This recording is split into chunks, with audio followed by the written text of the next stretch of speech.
1000টা শকুন মরলে একটা ইউনুসের জন্ম হয়। আর এই ইউনুস যে সোনার মেডেলটা পেয়েছে শান্তিতে, সেটা আমরা জানি যে তিনি ভুয়া কারণে একটা মেডেল পেয়েছে। তবে একটা সময় আমরা সকলে মিলে দেশবাসী চাঁদা তুলে তাকে একটা তার বৈধ কারণের জন্য, কাজের জন্য তাকে একটা মেডেল পুরস্কার দেব। আর সেই মেডেলে সোনাসহ হিরে, মুক্তো, চাঁদি, প্লাটিনাম, জহর, জোয়ারাত, যা কিছু দামি দামি গ্রহ রত্ন আছে এই পৃথিবীতে, সেই সমস্ত কিছু বসিয়ে দেয়া হবে তার এই মেডেলে, তার এই মুকুটে। কারণ তিনি শয়তানিতে বিশ্বসেরা, শয়তানিতে নাম্বার 1। এই যে চট্টগ্রামে হাটহাজারীর ঘটনা দেখুন। চট্টগ্রামের হাটহাজারীতে তুমুল রণক্ষেত্র হয়ে গিয়েছে। বিএনপির জামাতের লোকেরা প্রকাশ্যে ফায়ারিং করছে, লাঠিসোঁটা, উইকেট, হকি স্টিক নিয়ে এই আছে আপনার মাদ্রাসার শিক্ষক ও ছাত্রদের উপরে প্রকাশ্যে হামলা চালাচ্ছে। আর ওদিকে ইউনুস তার ডেভিল হান্ট মিশনে নেমেছে, যেখানে এখনো প্রমাণিত হলো না যে ওই আওয়ামী লীগের নেতাকর্মীর বাড়ি কারা গিয়েছিল, কি করতে গিয়েছিল, যারা মেরেছে তারা কারা, এসব কোনো কিছু বিচার হলো না, প্রমাণ হলো না। তার আগেই পাঁচাটা দালাল ইউনুস তার মালিক সার্জিস হাসনাত একটুকুনি ঢেকে দিয়েছে, আর সাথে সাথে সেই নেড়ি কুত্তার মতো ঘৌ ঘৌ ঘৌ ঘৌ করে উঠে একেবারে ডেভিল হান্ট শুরু করে দিয়েছে। আওয়ামী লীগের নেতাকর্মীদেরকে বেছে বেছে ধরা হচ্ছে। এই জামাত শিবির, যদি এখানে থেকে থাকিস এই প্রশ্নের উত্তর দে। এই যে হাটহাজারী, খবরে আসছি, খবর দেখাচ্ছি, এই যে হাটহাজারী, এই যে ভ্যানে করে নিয়ে যাওয়া হচ্ছে, দেখুন অবস্থা, দেখুন হাটহাজারী মাদ্রাসা শিক্ষক, দেখুন রিকশায় কিভাবে তুলে নিয়ে যাওয়া হচ্ছে। এই গুলি চালিয়েছে কারা? খোদ বাংলাদেশের মানব জমিন না, আপনার বাংলা ট্রিবিউন থেকে খবর পড়ে শোনাচ্ছি, এক্ষুনি খবর ব্রেক হয়েছে। এই গুলি চালিয়েছে কারা? বিএনপি জামাতের লোকেরা। সংবাদ মাধ্যম বলছে, এই মাদ্রাসার শিক্ষকরা বলছে যে বিএনপির জামাতের শিবিরের কর্মীরা এসে প্রকাশ্যে তাদের উপরে হামলা চালিয়েছে। কোথায় তোদের বিচার ব্যবস্থা? কোথায়? আওয়ামী লীগের নেতার বাড়িতে চুরি করতে গিয়ে ধরা পড়ে ডেভিল হান্ট, এখানে যারা গুলি চালিয়েছে তারা ডেভিল না? শুধু আওয়ামী লীগের নেতাকর্মী ডেভিল? এই জন্যই তো বললাম এই স্বৈরাচার ইউনুস, একে একদিন দেশের মানুষ স্বর্ণ মুকুট উপহার দেবে শয়তানিতে। আর 1000টা শকুন মরলে, আজকে জেনে রাখুন, এই একটা ইউনুসের জন্ম হয়। আচ্ছা, খবরে ফিরে আসি বন্ধুরা। খবরটি হচ্ছে চট্টগ্রামের হাটহাজারীর বুড়িশচর জিয়াউল উলুম কামিল মাদ্রাসায় ঘটনা ঘটেছে। আচ্ছা, কি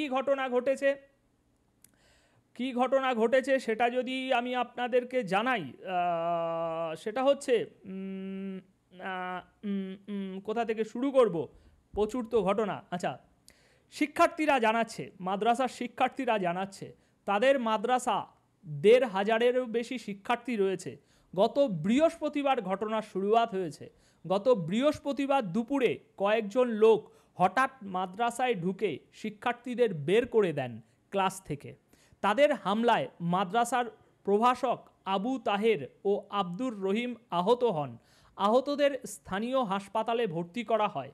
পরে হামলাকারীরা 20-30 জন শিক্ষার্থীকে জোর করে লাইনে দাঁড় করিয়ে বিক্ষোভ করান। কার বিরুদ্ধে? ওই মাদ্রাসার অধ্যক্ষ এস.এম. ফরিদ উদ্দিনের বিরুদ্ধে স্লোগান দেওয়ানো হয় এবং তার পদত্যাগের দাবি করা হয়।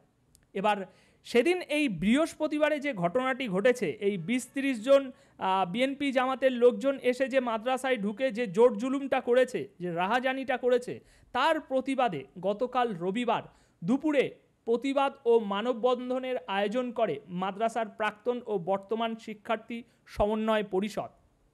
এরপর বেলা 11টার দিকে এই মানববন্ধন শুরু হয়। বেলা 11:30টার দিকে হঠাৎ 10 থেকে 12 জন লোক প্রকাশ্যে হকি স্টিক, লোহার রড হাতে মানববন্ধনে হামলা চালায়। ব্যানার কেড়ে নিয়ে কয়েকজন শিক্ষার্থীকে মারধর করা হয়। তারপর ফাঁকা গুলি ছুড়ে তারা পালিয়ে যায়। ভারতীয় মিডিয়া দালাল, তাই না?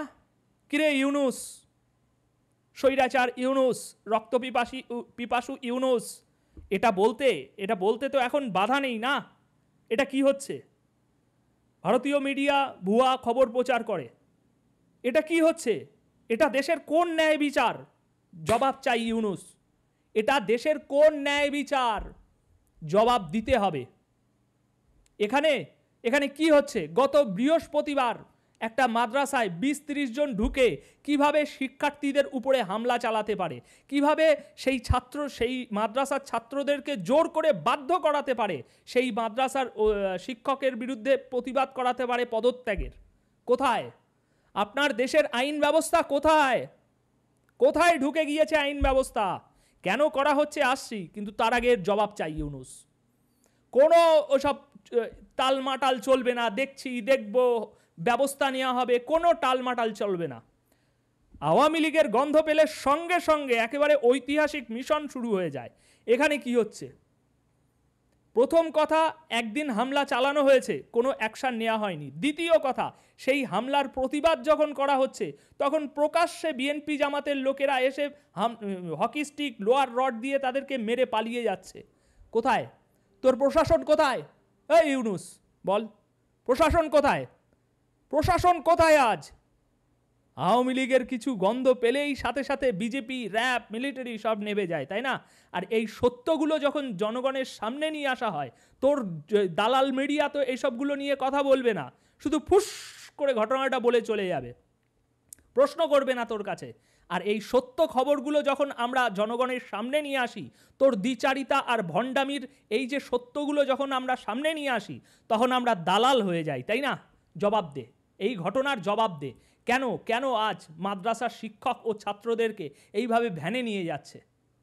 তোর এই শাসন আমলে, তুই মানবাধিকারের ফেরেস্তা, তোর এই শাসন আমলে কিভাবে বিএনপি আর জামাতের লোকেরা এত সাহস পায় প্রকাশ্যে গুলি চালাতে?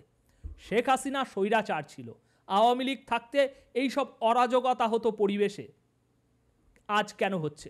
জবাব চাই ইউনূস। আচ্ছা, কেন এই ঘটনা ঘটিয়েছে আসুন আপনাদেরকে জানাই।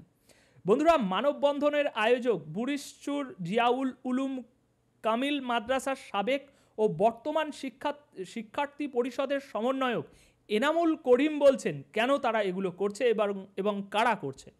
বন্ধুরা, তিনি বলছেন ৫ই আগস্ট রাজনৈতিক পট পরিবর্তনের পর বিএনপি জামাতের একটি অংশ মাদ্রাসায় আধিপত্য বিস্তারের চেষ্টা করছে।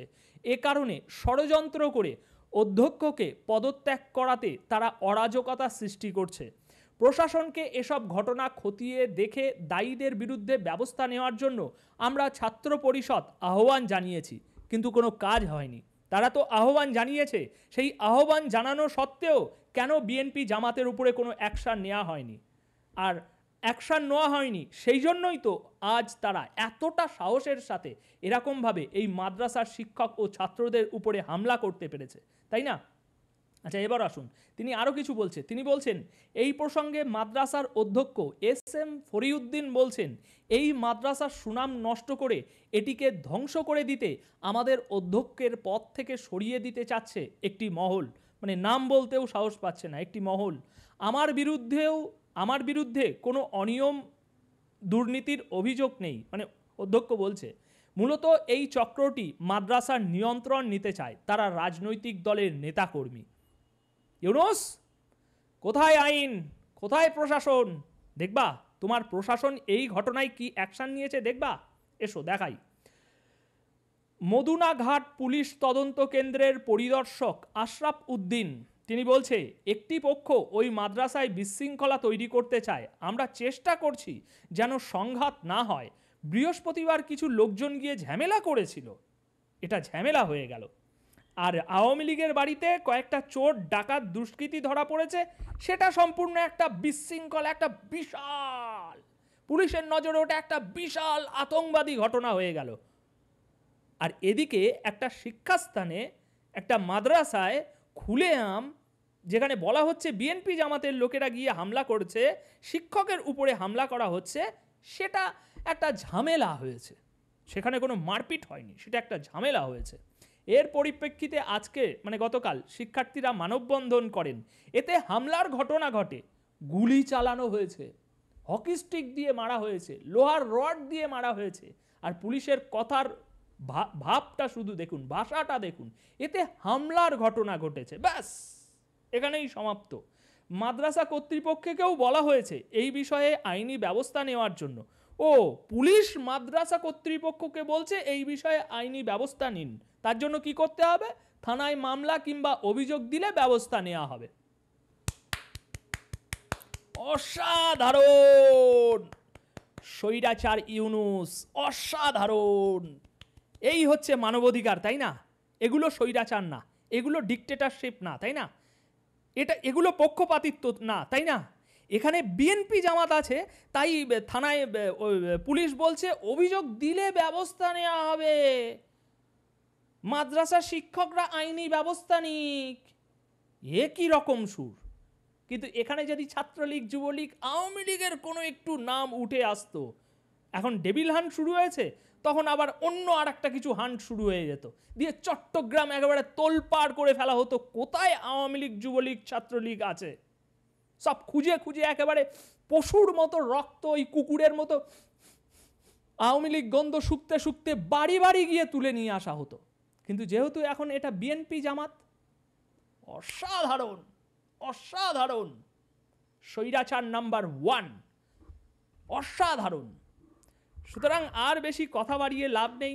এই ঘৃণ মানুষটা, এই ইউনূস নামক ঘৃণ মানুষটা যেদিন যাবে, সেদিন আমার তরফ থেকে 1001 টাকা আমি অনুদান দেব এই ঘৃণ মানুষটার শয়তানের একটা তিলক, শয়তানের একটা চিহ্ন ওর মাথায় বসানোর জন্য।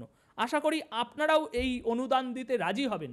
কমেন্ট বক্সে জানিয়ে যাবেন আপনি এই ঘৃণ মানুষটাকে যেদিন একে বিদায় দেব, সেদিন ওই শয়তানের মুকুট পরাতে কত টাকা আপনি দেবেন, কমেন্ট বক্সে জানিয়ে যাবেন।